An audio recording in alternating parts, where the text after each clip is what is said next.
So, whereabouts are you again? Yeah, hi Luke, I'm in Cornwall. Yeah, I thought seeing as we're doing Excalibur next, it'd probably make sense if we did a bit of location shooting, actually do some filming around Tintagel Castle, where all the Arthurian legends took place. Ah, right, okay. Well, that's great, but you do know they filmed it in Ireland, What? Oh, for... Dave? Dave?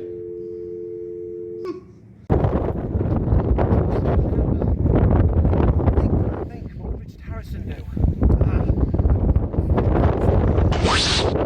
So, hello and welcome to another episode of We Need to Talk About ... I am Luke Murphy, and I am a strong believer that mysterious women lying in ponds distributing swords is not a sound basis for good government. And as you can see, I'm flying solo on this one at this moment in time. Oh, hello there. And I am David Madley, and I believe that teleporting across long distances is not a good idea. Dude, you really don't need to go and change your armour.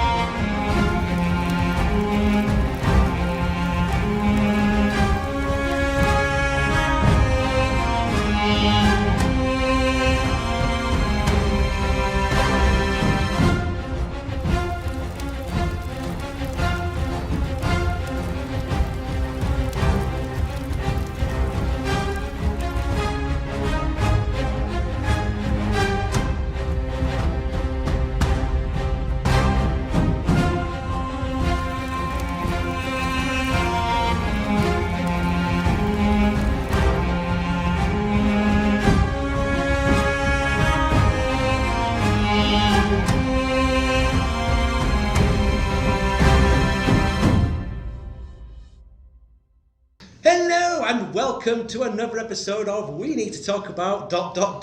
It's the first episode of season 3, or the 2020 season, whatever you want to call this. Whatever you want to call it. Seriously, 3 series, and we haven't been kicked off YouTube yet. It tells you quite a lot about YouTube. It's a late Christmas miracle is what it is.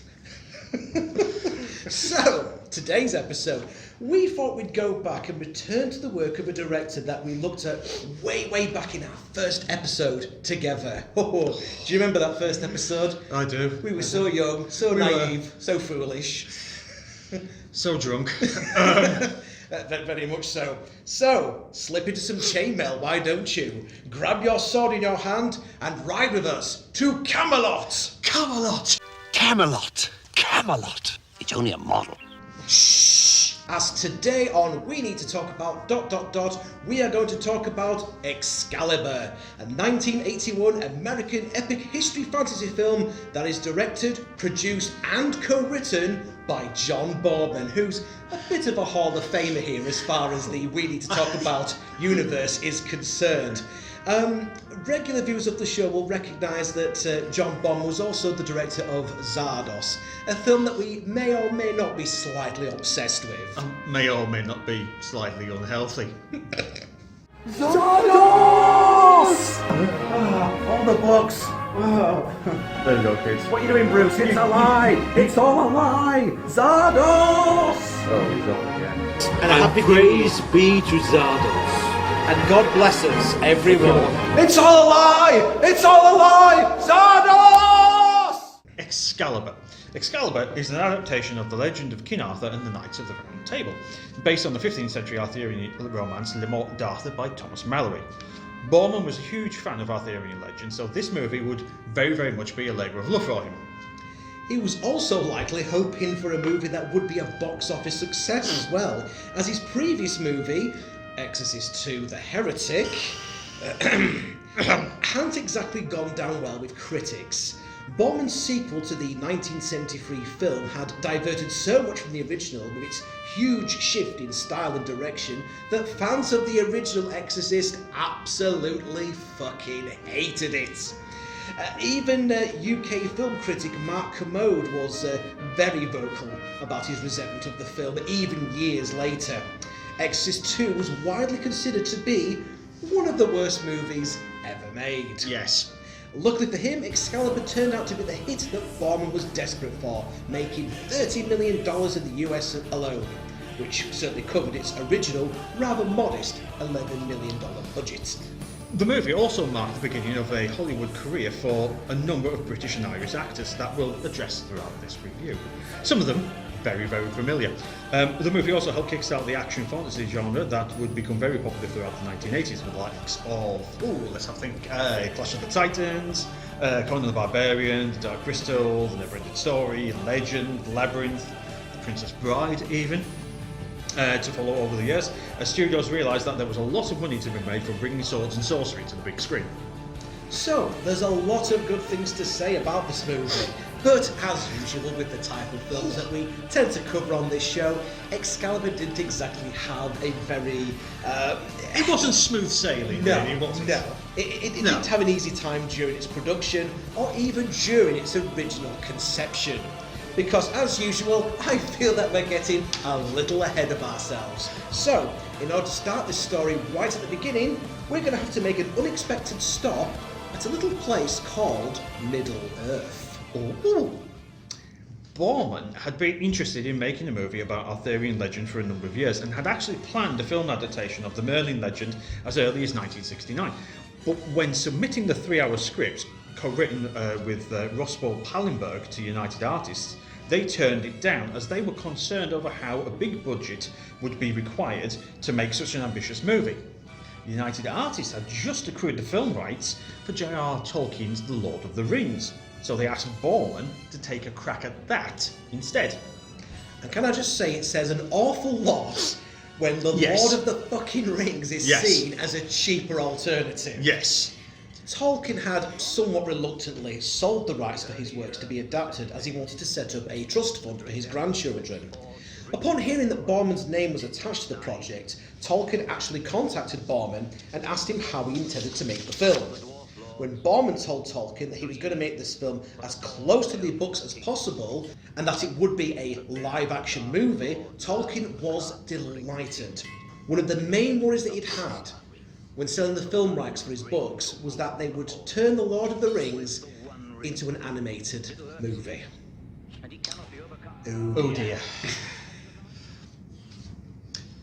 Boorman and Pallenberg set to work and spent 6 months writing the script for The Lord of the Rings, which would condense the 3 books into one film.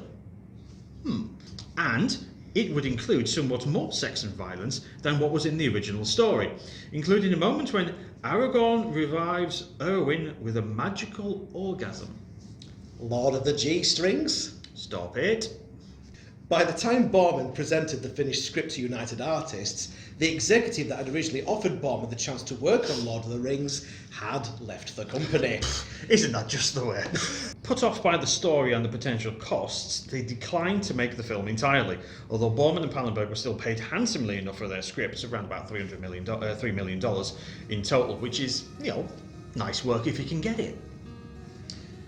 Tolkien passed away in 1973 before work started on what would become the animated adaptation of the movie that was directed by Ralph Bakshi. Although the film would become a financial success, it received mixed reactions from critics, and there was no official sequel to actually cover the remainder of the story. This was essentially Lord of the Rings Part 1, if you like, and there was no Part 2. So poor old Frodo and his chums end up stranded on the way to Mount Doom, with Gollum no doubt planning something dreadful that involves a big bloody spider. Nevertheless, the film became a cult classic that was an influence on Peter Jackson's own adaptation of Lord of the Rings, to the point where he even used very similar camera shots. Boorman stated that he has never been able to bring himself to watch the Bakshi version, not only out of disappointment that they didn't use his script, but just down to the fact that it was animated, something that Tolkien didn't want. And it's not known what Boorman thinks of Peter Jackson's adaptations of The Lord of the Rings or the Hobbit trilogies, and to our knowledge he has neither slated nor praised them. Despite his disappointment, the work that he put into The Lord of the Rings would become a groundwork for Boorman returning to his original idea of the Merlin legend that he had previously wanted to make. So, the film is set in the Dark Ages, although the knights wear full plate armour, which won't be around until the 15th century, but knights, knighthood and the code of chivalry also did not exist during this period, And furthermore, Britain is never referred to by name, only referred to as the land. And to be honest, that's probably just as well, because rather than being filmed in somewhat obvious locations like Cornwall, Excalibur, as you have well found out, was actually shot entirely in Ireland, in County Wicklow, County Tipperary and County Kerry. And I wish I'd have known that before I made that trip to Cornwall. Much of the imagery and the set designs were created with his original vision of the Lord of the Rings in mind, and it has been noted that certain scenes are reminiscent of Monty Python's 1975 comedy film Monty Python and the Holy Grail. As the knights make their way through the countryside, passing a village of the poor and the sick, it is hard, really, really, really hard, not to imagine Michael Palin and Terry Jones' voice in the background. There is some lovely filth down here! Oh, come and see the violence inherent in the system! Help! Help! I'm being repressed! Boorman cast Nicol Williamson and Helen Mirren opposite one another as Merlin or Morgana, despite the executives at Orion telling Boorman that he could cast anybody except Nicol Williamson. Orion had previously had a few disasters with films featuring Williamson, and when Williamson learned that Helen Mirren was playing Morgana, he tried to back out himself, as the two were on less than friendly terms due to personal issues that arose during the production of a certain Scottish play. By the Scottish play, I assume you mean Macbeth. Potato off the stores, but we make amends. Boorman verified this on the DVD commentary for Excalibur, saying he felt that the tension on set would come through on the big screen itself. And it works to a point, not because the two don't like each other, but because the performances from both Williamson and Mirren are so damn good. I mean, Williamson's portrayal as Merlin is eccentric, it's over the top, but it can also come across as menacing and somewhat odd. It is everywhere. It is everything. Its scales glisten in the bark of trees, its roar is heard in the wind, and its forked tongue strikes like... Wow, like lightning! Yes, that's it. Helen Mirren is wonderfully over the top as the top baddie, with a performance that is... I mean, it's Helen Mirren. She's a delight to watch regardless. In particular, with any scenes she shares with Williamson, as their relationship and rivalry are the most interesting storyline running through the entire film. And when Merlin disappears halfway through the film, it does sag a little bit. Wilkinson's sword was commissioned to make the legendary sword Excalibur for the film, which currently lives in John Boorman's home, along with the Holy Grail. Interesting decorations for the house then? I wonder if she's got the stone head of Zardoz somewhere there as well. And James Earl Jones' loincloth, perhaps? Again, stop it. Boorman revealed in the DVD documentary that shooting was a heavy slog. I mean, the first scenes to be filmed on the shooting schedule were the massive battle sequences that opens the movie. And in the end, this had to be shot 3 times after the cinematographer misread his light meter the first 2 times and nearly had a nervous breakdown afterwards. Oh dear. Even after this, Boorman had to deal with a 5-month shoot, during which it rained every single fucking day, and so the film had to be shot in short segments during moments when the weather had eased off a little, capturing as much as they could after waiting for a number of hours when the rain stopped. To make matters worse, Boorman didn't have any of the fight scenes choreographed, and so the actors had to make it up on the spot, which, let's face it, is a bit bloody dangerous considering that they're swinging great big massive broadswords around the place. We learned early on that what John really liked was when the rehearsed bit ended. Because John would yell at us, keep going, don't stop, don't stop. What he really liked was the improvised action, which, given that you swords and battle axes and in full armour, could be quite scary. It resulted in very real, heavy armour, becoming an unfortunate combination when you also brought in torrential rain and expensive film cameras. Who knew, right? And indeed, Terry English, the legendary Terry English, who made the armour, he was only supposed to make like a couple of dozen or so sets, and ended up making well over 100 in the end. Yes. More on that later. More on that later. We'll be back to that. But for now, let's go on to the plot. The sword! You promised me the sword, and you shall have it. But to heal, not to hack. Tomorrow, a truce. We meet at the river. Talk! Talk is for lovers, Merlin. I need a sword to be king! So, the film begins with the sorcerer Merlin retrieving the legendary sword of power, Excalibur, from the Lady of the Lake for Uther Pendragon, played by Gabriel Byrne. And Byrne, like many others, is making his film debut here. He will go on to have a successful film career throughout the 80s, the 90s, and up to now. He's a wonderful, wonderful actor. And occasionally he would be dipping his toes back into Arthurian legend, even appearing as King Arthur upon his return to the theatre in 2008. Uther secures a brief alliance with the Duke of Cornwall, but their friendship does not last long, as it turns out that Uther has got a big sweaty chubby on for Cornwall's belly dancing wife Igraine. As you can imagine, this puts a bit of a dent in the truce. Realising that Uther won't listen to reason till he's gotten his end away, Merlin agrees to help Uther seduce Igraine on the condition that he gives Merlin whatever results from his lust afterwards. Can I just say, we've had peace for a couple of hours, probably in the time that it's taken to go to the pub and have a few drinks. Yeah, a couple of pints. There's a bit of revelry going on. There's a bit where they're cutting each other's wrists and doing the old blood fight. Yeah, there's revelry going on. Everything's wonderful, wonderful, wonderful. And then all of a sudden, yeah. How you doing? It all goes out the window just because the king has got an erection, you know. Yes. But we're going back to war, lads, just so the king can get his end away. Yeah. It's almost like going to war just to risk, you know, just so people forget about getting you impeached from the White House. Wow, that was topical. Nice. You will swear by your true kingship to grant me what I wish. Then you shall have it.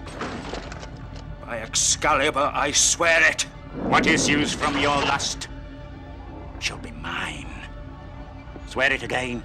I swear it! Merlin transforms Uther into Cornwall's likeness with the charm of making, using the chant that actually comes from Old Irish Celtic pronunciation, and will be used again years later as part of the theme music for the legendary WWE wrestler The Undertaker, during a period in which he had taken on a more devilish persona and had his own group of other wrestlers together known as the Ministry of Darkness. Cornwall's daughter Morgana senses her father's mortal injury during his assault on Uther's camp, and as Cornwall dies in battle, she sees through the illusion that Merlin has placed and vows her revenge. Meanwhile, Igraine, the Duke of Cornwall's wife, is fooled by the disguise and ends up having a spot of afternoon tiffin with Uther. There's always time for tiffin. And he doesn't even bother taking the armour off. He takes just enough armour off to get the old willy out and what have you. And then he's like going away to it. She's like pretty much naked kind of thing. Yeah. You know, Can't have been comfortable. There's going to be some chafing there. I Come mean, on. seriously. Talk about killing the mood. This is really, really...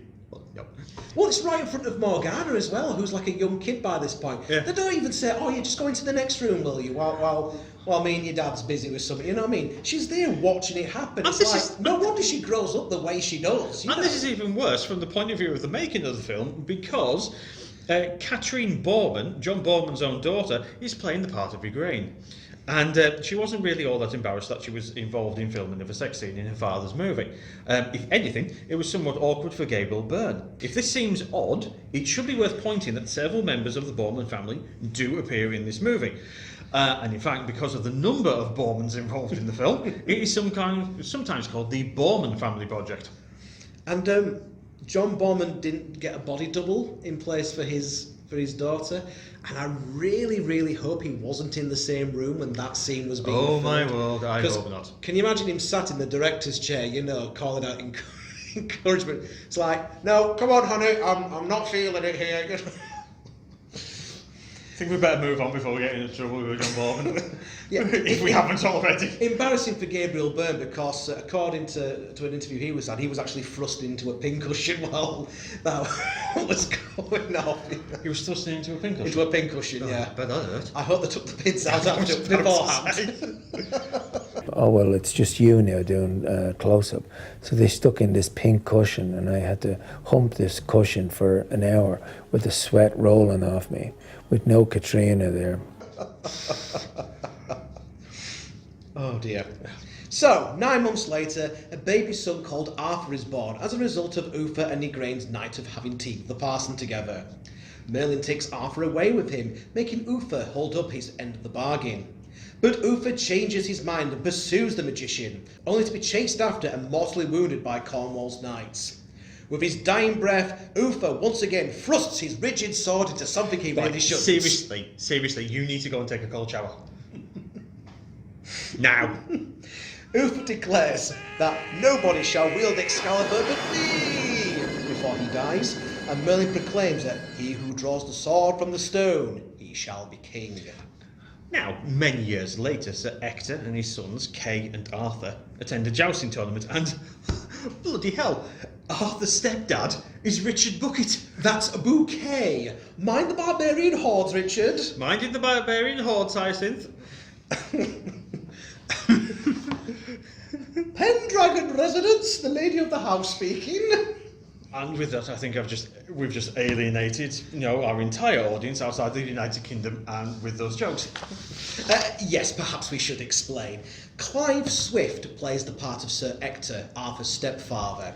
He was an actor of stage, screen and television, and this is his first major Hollywood appearance. However, he would become better known as the long-suffering husband in the BBC television sitcom Keeping Up Appearances. In fact, you can almost imagine Mrs. Bucket... That's Bouquet.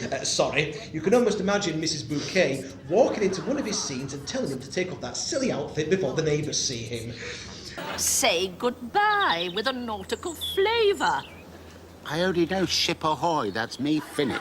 Nigel Terry plays the part of Arthur from his early wide-eyed and naive teenage self, like we see here, all the way into adulthood and eventually to his ending as an aged monarch.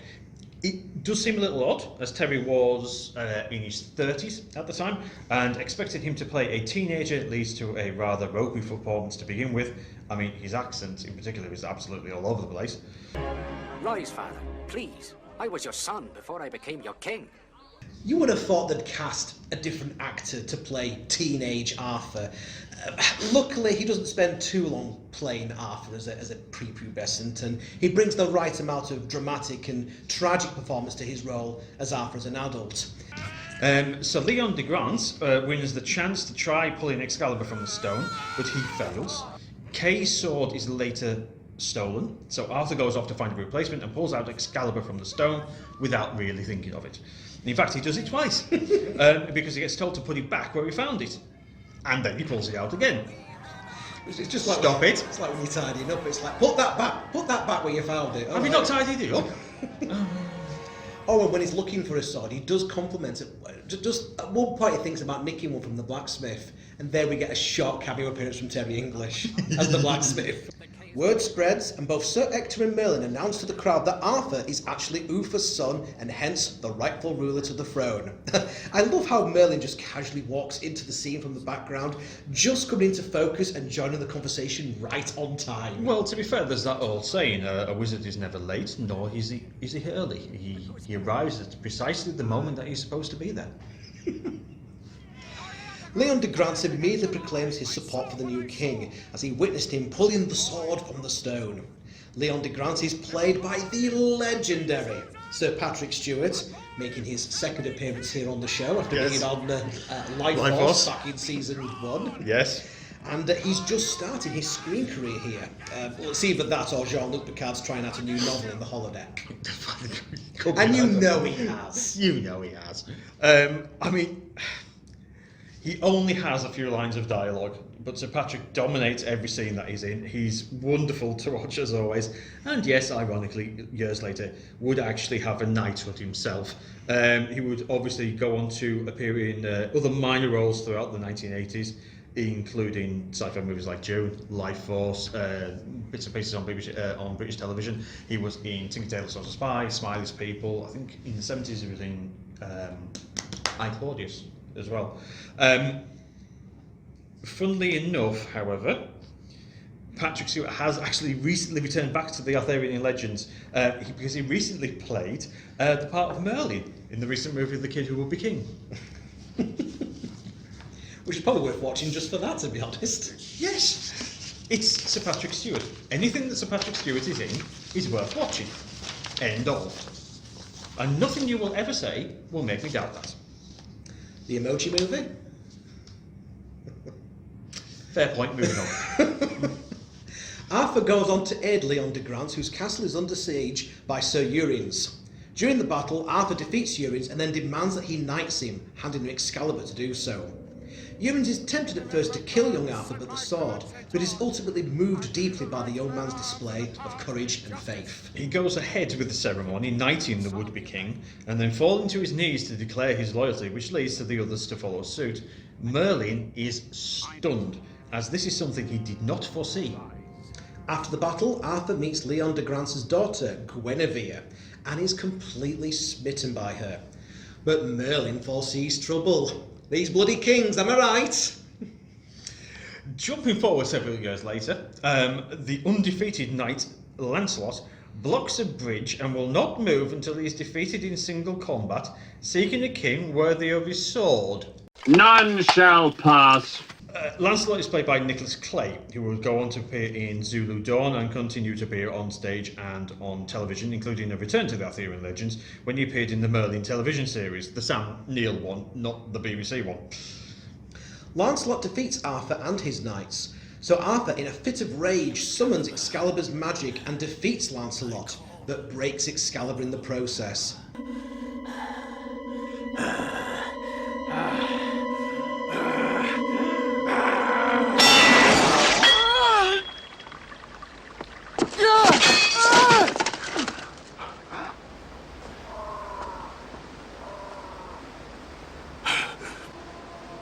Merlin, what have I done?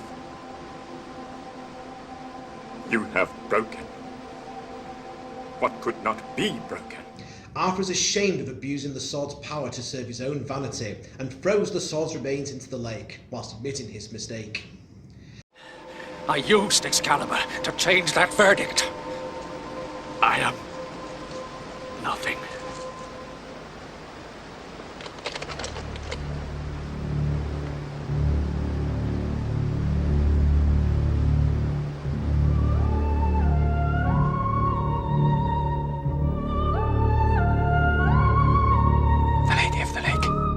The Lady of the Lake offers a restored Excalibur to the king.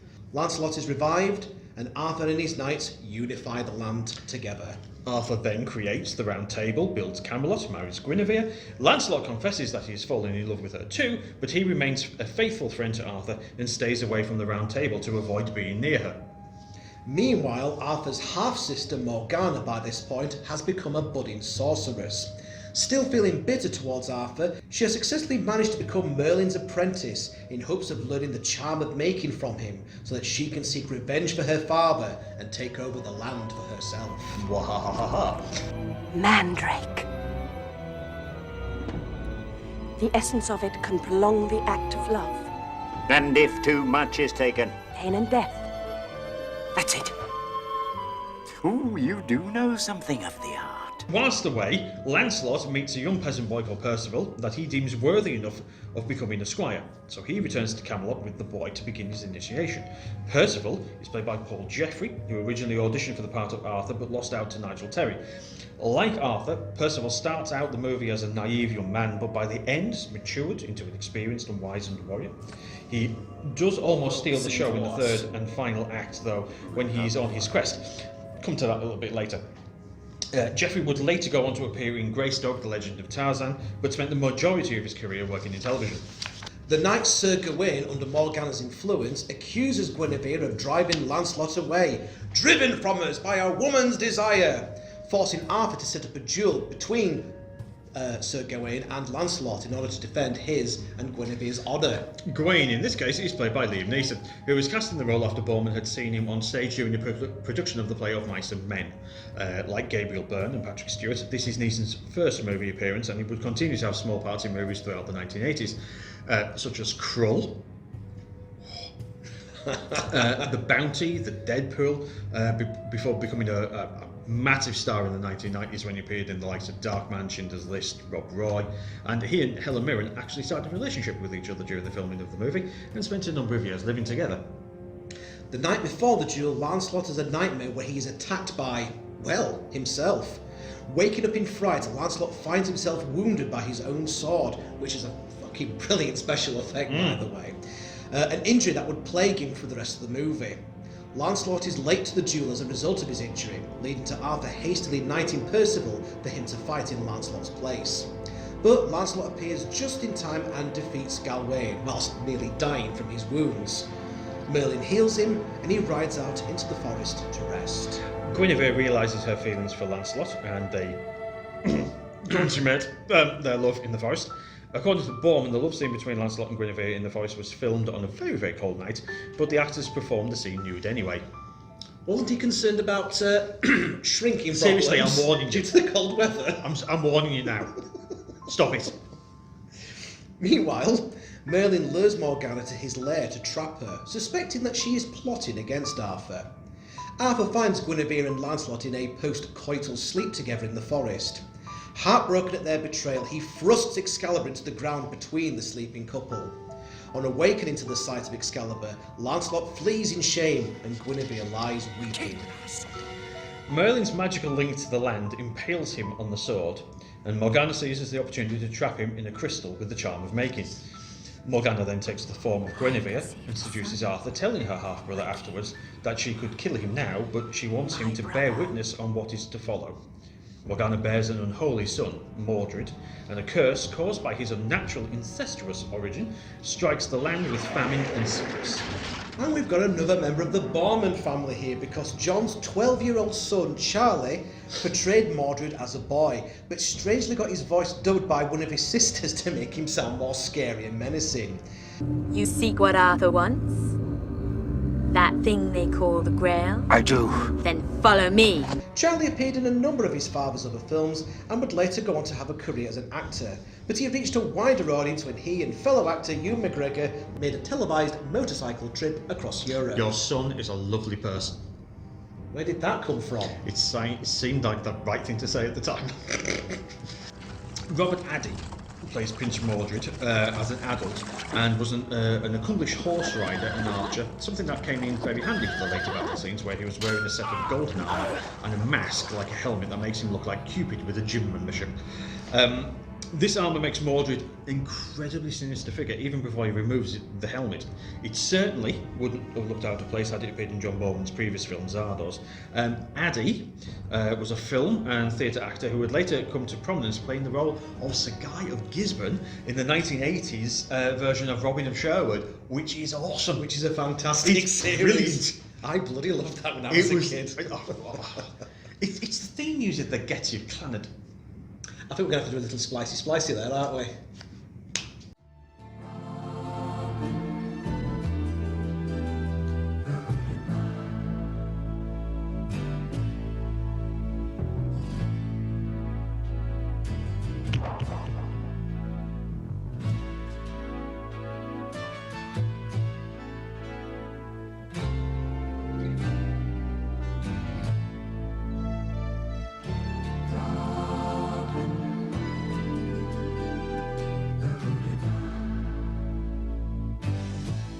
Broken Arthur sent his knights on a quest for the Holy Grail in hopes of restoring the land. This literally comes from nowhere. Yeah. There's been no mention of the Grail of it before this. No. He doesn't even get visited from God. No. Or a strangely animated version of God. Many of his knights die horribly as a result, or are bewitched by Morgana's dark magic. Percival manages to narrowly escape Morgana's clutches and encounters a heavily bearded old man with armour under his tattered robes, who preaches to his followers that the kingdom has fallen because of the sin of pride. A shocked Percival recognises the man as his old mentor, Lancelot. After Percival fails to convince Lancelot to return to Arthur's side and aid him in these dark times, Lancelot and his followers respond by throwing Percival into a river. Can I just say, isn't most of this your fault, Lancelot? You shagged another man's wife, so the sin of pride is down to you. Yours? Yeah, it's down to you, mate. And also Arthur's, because he called it the magic of Excalibur and used it for his own gain, etc., etc. Yeah, but ploughing another man's wife didn't help either. Oh, hell no. Percival has a vision of the Grail, during which he realises that Arthur and the land are one. Upon answering the riddle, he gains the Grail and takes it to Arthur, who drinks from it and is revitalised. as is the land, which springs into blossom via a sort of awkward-looking green screen effect. Oh man. Arthur finds Guinevere at a convent, obviously. She's become a nun, you know. Get thee to a nunnery. They are reconciled. She gives him Excalibur, which she has kept safe since the day that she fled. Frustrated in preparation for battle against Morgana's allies, Arthur calls to Merlin, unknowingly awakening the wizard from his enchanted slumber. Merlin and Arthur have a last conversation before Merlin vanishes for good. Back to where you are now, in the land of dreams. Are you just a dream, Merlin? A dream to some, a nightmare to others! Merlin then appears to Morgana as a shadow and tricks her into uttering the charm of making, producing a fog from the breath of the dragon. Exhausting her own magical powers that had kept her so young for so long, Morgana rapidly ages and Mordred kills her, repulsed by the sight of his once beautiful woman, now reduced to a decrepit old crone. By the way, Morgana's nipply breastplate, that is also something that is in John Boorman's house. I would love to walk around John Boorman's house and just see like his choice of decor that he's got. Well, it's not necessarily his choice of decor, it's his choice of memorabilia. Memorabilia from his own film. And by the way, the nipply breastplate is currently in his will. He has it stated in his will that upon his passing that will go straight to Helen Mirren.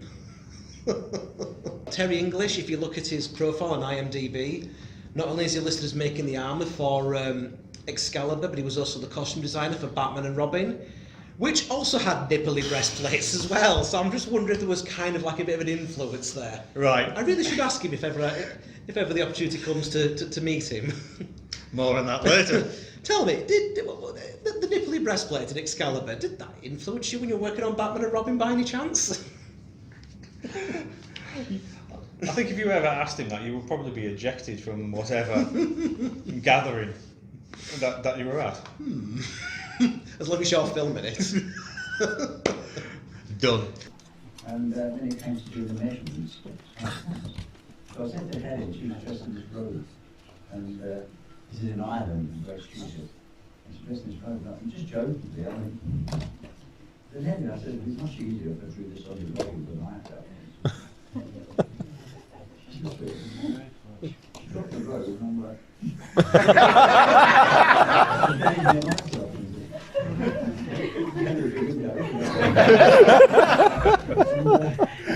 yeah, I drew it on her body with this ice cream first, and then I measured it. And I always say it's really wrong to do the measurements, it's to make it. It's usually absolutely lovely. So, where are we? Yes, Arthur and Mordred's forces meet in battle, with Arthur's army benefiting from the fog that conceals their small size. Stop it.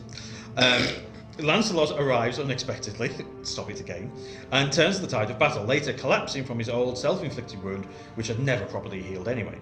Arthur and Lancelot reconcile together on the battlefield, and Lancelot is finally able to die with honour. But the battle's not over yet. It's father versus son, Arthur versus Mordred. Come, father, let us embrace finally. And he does so by stabbing Arthur with a great big bloody spear. But Arthur further impales himself so that he can get closer to Mordred and kill him with Excalibur. These bloody kids, right? No respect for their elders. No respect these days. No respect. Percival at first refuses to carry out Arthur's dying wish, that he throw Excalibur into a pool of calm water, reasoning that the sword is too valuable to be lost. Arthur tells him to do as he commands and reassures him that one day a new king will come and the sword will return again. Excalibur cannot be lost. Other men do as I command. One day, a king will come, and the sword will rise again. Percival throws Excalibur into the pool where the Lady of the Lake catches it. Actually, another one of John Boorman's kids.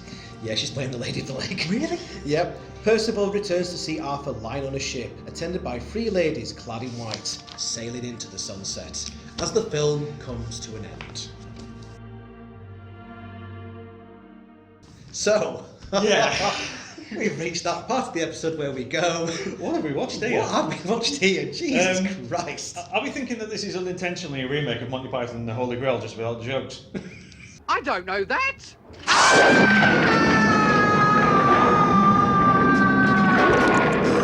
There is comparisons to be made. There is comparisons. Yeah. Comparisons? Come on, right. Arthur taking on Lancelot. First and foremost. Standing on a bridge. You're not crossing this bridge until I find somebody that can beat me in combat. Come on. Yeah. I mean, seriously. Right. Arthur does, calls on the power of Excalibur. Wounds Lancelot. It's only a flesh wound. Yeah, I expected him to say that. Tis but a scratch. I've had worse. Come on, you pansy. I mean, seriously. There's yeah. I mean, right. Let's. Right. Okay. We're going to take the piss out of this in a minute, but let's be sort of nice and reasonable about this. For 11 million, the budget on this was 11 million. Yeah. He made back 30. That's fine. But for 11 million, this looks wonderful. It's absolutely fantastic. Yeah. I mean, okay, fine, fair enough. It was filmed in Ireland, but it pissed it down with rain all the time. So basically, everywhere looks lush and green and wet because it's just finished raining. You know, but it looks great. Yeah, and. Yeah, it just looks absolutely superb. Terry English, who was the armour and what, all of the armour, it looks brilliant. Yeah. The costumes on this, the armour on this, and there's different armour as well for different points. Yeah. You notice at the start, all the knights are wearing this like smudgy, dirty armour that looks like it's been dinged about a bit. By the time Arthur, comes to power, and he's like formed the Knights of the Round Table. They've got this lovely, shiny armour, Yeah. That's so bright you can actually see the camera crew and the boom mic reflected in at one point. And then when Morgana and Mordred take over the land, you see that Mordred's armour is like all sort of gold. He looks like a sort of a man-child thing, Yeah. You can see that Percival's armour and all the other Grail Knights have all turned to sort of all brown and sludgy, and all of Mordred's knights are wearing this like black armour representing how evil they are, kind of thing. You've got all these multiple sets of armour. From that point of view, it's very simply, here's the bad guys, here's the good guys. Yeah. But it looks brilliant. Yeah. As an adaptation of Arthurian legend, which is Arthurian legend, it's actually very, very good. And I think it's one of the best. I mean, it probably is. It's certainly a lot better than, let's say, First Night with Richard Gere as Lancelot, and that fucking King Arthur movie that was meant to be more realistic, but it's like, oh yeah, did you know that King Arthur was actually a Roman centurion? And seriously, the less said about Guy Ritchie's versions of King Arthur, Legend of the Sword or what have you, where basically, King Arthur becomes a Cockney. And it's something along those lines. No, sorry, I mean, probably up until Excalibur. I'm going to draw this out the stone, you fucking wanker. Yeah. I'm going to bash you about the head with a canister. You know what's going on, mate? And then David Beckham turns up for some strange reason. Does he? David Beckham's in that. Oh, for fuck's sake! Yeah, there we go. That's not selling the film to me. No, it's not. It really, really isn't. Up until that point, probably I would say the most realistic Arthurian film based on Arthurian legend would have been The Sword in the Stone. The Disney one, yeah. Which, to be honest with you, probably is still one of my favourites. Yeah. Only because it's awesome. But that's just an opening act, though. That's just Arthur as a young boy, isn't it? Yeah. This is Arthur from the moment he was conceived, literally, to the point where he dies. This is Arthur's full story. I think for a film like this that takes on the full Arthurian legend, I think you have to go back to when was it? It's either the early 1960s or the late 1950s. There's a film called Knights of the Round Table. Is that the one where Lancelot's played by an American and he makes no attempt to disguise his American accent? That's the one. Splicey. That's the one. The day is ours. Hail to Arthur, King of England. That's actually really, really good. I think I probably saw that one as a kid, and I thought, well, this is really, really good. And it's a Sunday Sunday afternoon film. Sunday afternoon on BBC Two. Yeah. But again, that's probably the one of the best examples, or in the it was probably filmed in full Technicolor and what have you, and there's no dirt on the armour or anything like that. But then you go to this one, it's like, well, hang on a minute, wait a second. This is Dark Ages, armour, everything's dirty and gritty. And it's grimy actually and rather good. bloody. It's very gory in places. There is a lot going on here. Massive amounts. It's 2 hours and 20 minutes. Originally it was going to be 3 hours, but they had to chop some of it down. Which probably explains why the Holy Grail suddenly comes out of nowhere, you know. Yeah, no mention of it for around about, what, two-thirds? Yeah, Two-thirds of the film? And And then all of a sudden, we must find the Grail! Oh yeah, you need to find that thing that got lost. Have What thing? Have you looked down the back of the settee half? That's where stuff normally goes. So it's a film of 3 parts. The first is with Uther gaining and then losing control of the land. The second with Arthur becoming king and uniting the land. And then the third act where Morgana puts her plans into action and everything turns to shit. But despite this structure, it does seem a little disorganised in places. There isn't really a clear storyline that's been laid out, and often there's times during the film where you're thinking, right, okay, where are they going with this? What's going off now? Like I said, the quest for the Grail comes completely out of nowhere. The almost dreamlike state of the film probably doesn't help with this either, or the fact that the male characters are all heavily bearded and clad in near identical armour and helmets, so at times you're going, which one's that again? Which one's that? It'd be a nightmare to watch this with like someone elderly. It's like, who's that again? What's going on? It's very ageist, mate. It's true though.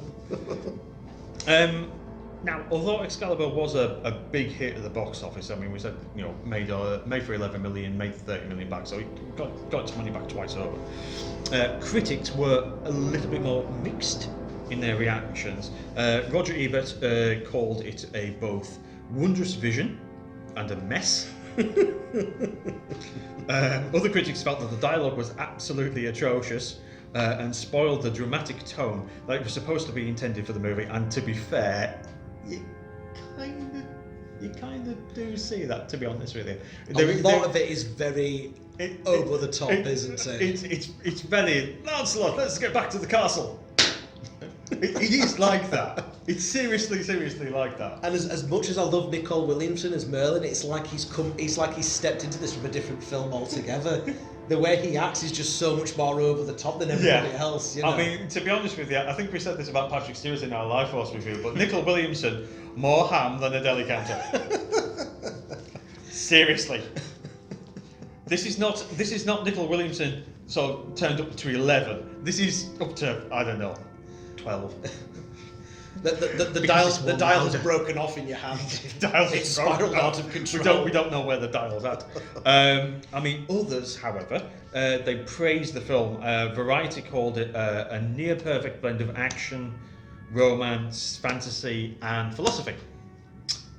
That's rather good when you think about it. It definitely has its favourites. I mean, it's one of the best tellings of the Arthurian legends on screen. Despite that, it does tend to get forgotten about in discussions over 80s movies. It's you know, you'll talk about ones we mentioned already, like Conan the Barbarian, Legend, Labyrinth, The Princess Bride. Excalibur's one that often gets forgotten about or doesn't get discussed. It's a great shame, actually, for that one, because like another film for the 80s that, with similar themes and what have you, it doesn't get mentioned. And quite frankly, to be honest with you, Hawk the Slayer is an undiscovered masterpiece. Hawk the Slayer is wonderful. For it has a music score by Hawkwind. Heavy recommendation. Heavy recommendation there. It certainly has its fans. One of which, just to continue the Batman connection, Zack Snyder named Excalibur as one of his favourite movies ever and said it was a big influence on Batman v Superman, to the point where he actually makes it the movie that Bruce Wayne saw with his parents on the night of their deaths, rather than Zorro, which is expected in usual media. Bruce Wayne saw this film before he witnessed his mum and dad getting shot. And also in the Joker film as well, where all the clowns are running around Gotham City, they run past the theatre, which has got the Excalibur poster on there. So basically Excalibur's been used to basically say, right, Batman and Superman and Joker is part of the same universe. Oh, Christ. As if you didn't dislike Zack Snyder enough. I think, to be honest with you, my opinion of Zack Snyder was low. And now it's non-existent.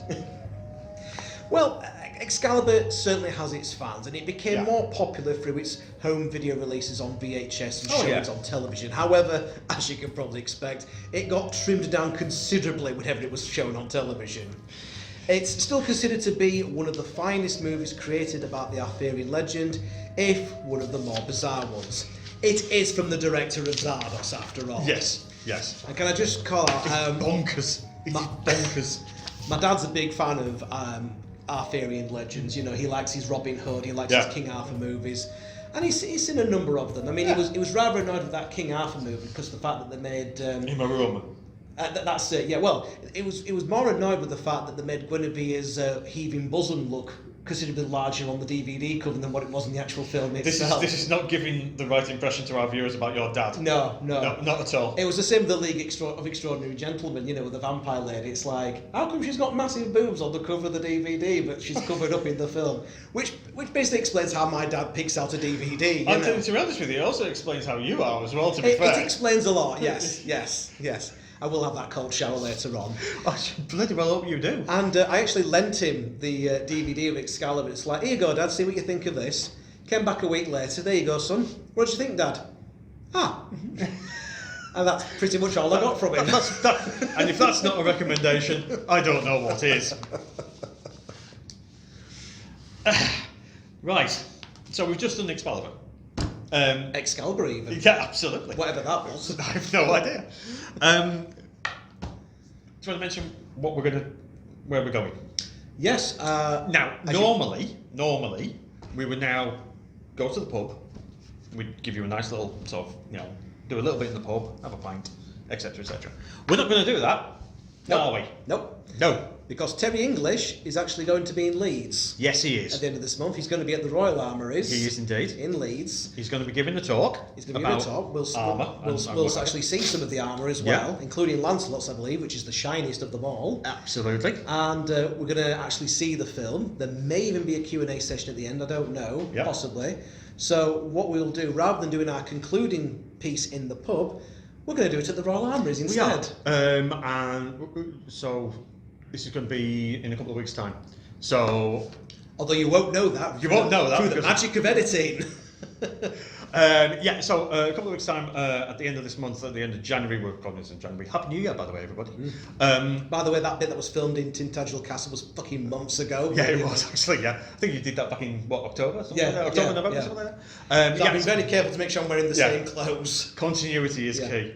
So we're going to go to the armouries. We'll go and see what Terry English has to say. I'm really genuinely looking forward to this. Yes. I think this is going to be absolutely wonderful. And then we're going to sit down, have a bit of a big screen experience of Excalibur, and then we'll see you then. Yes. So you shall have it, but to heal, not to hack. And on that note, we'll see you soon. Boom. A dream to some, a nightmare to others. Done. We'll try and keep this quiet because, it's what time is it now? Oh my God, it's way past our bedtime. Yes. 10 past 10. Time we had a cup of hot cocoa and went to bed. Absolutely. Not together, you understand. No, that would be really, really weird. As we mentioned, it'll be a couple of weeks ago now on our main review, we were going to the Royal Armouries here in Leeds. Which is where we are now. Regrettably, everything's shuttered up, being sort of the lateness of the hour and what have you. We've just, first and foremost, seen Excalibur. We have. And we've met beforehand Terry English himself. Terry English. Who's been a joy to meet and talk to. An absolute gentleman. If there was a name that he could drop, he did. Yes, he did. Absolutely wonderful thing about not just about Excalibur, but the other films that he's worked on. Which, to be honest with you, there's films in there that I never even knew that he worked on. Yep. A lot of things that he's worked on as well. Like, he was like the guy who pretty much came up with the design for Darth Vader's helmet. There's a nice story in there. He's worked with Ridley Scott on Gladiator and Jim Cameron on with Aliens, Excalibur, and various other bits and pieces. Even sort of going back to the stuff with David Lean and Dr. Zhivago and things in the 1960s, Far From the Riding Crowd and what have you. Absolutely superb. Really, really good. And we've taken a few videos and a few photos, which we've spliced. Well, splicey. You've probably seen a few bits and pieces already. Yes. Yeah, some you will particularly never. The story about Helen Mirren, which I'm going to try and splice, which is likely going to be spliced in at some point. Yes. There's a couple that of photos. nipply breastplate there. Yeah, there's a couple of photos that are going to be spliced in there that you will never unsee. Seriously, they're currently on my phone. Yes, he'll be WhatsApping them to me later on. Yeah, definitely. So that was an absolutely brilliant experience. Many thanks to Terry English for his time. Many thanks to the Royal Armies for setting this up. I mean, they mentioned, it was a good crowd, a really good audience, crowd. wonderful. Like-minded individuals. Read into that what you will. Film nerds like us. Yeah. It would be lovely if they could do something else. It would be absolutely superb. Yes. Obviously tie it in because this is the armories. Yes. Tie it in. With not just with sort of knights and Arthurian legends. We were asking about a few films. Jabberwocky got mentioned at one point, which is another film. Another film that Terry worked on. But yeah, wow. I mean, when we first started doing everything with Zardoz and what have you, which did get mentioned as well. Yes, Zardoz was mentioned. We never thought we would do sort of anything like this. It's just by sheer absolute luck, karma, serendipity, whatever you want to call it. That basically we recorded this review, and then this was happening. And then we found out about this. Yeah. And it was just like too good of an opportunity to pass up. But yeah, that was Excalibur. That was Excalibur, and this has probably been the most ambitious episode of We Need to Talk About ... that we've done. Yeah. From the bits that was filmed in Cornwall to the bits that's filmed here in the Royal Armouries. I mean, it's a great shame that we haven't sort of went around and done a few other bits and pieces. Maybe next time. Yes. Maybe next time. And they will be a next time. Oh absolutely. yeah, definitely here. Right, we need to scoot off. Yeah. Maybe grab a pint or whatever before our last train home. Yes. But on behalf of myself and Luke and the Royal Armies and Terry English, it's been a fantastic evening. It has indeed. We hope you've enjoyed the video very much. Yes. And stay tuned for the next episode of We Need to Talk About ... And we'll see you next time. Bye all.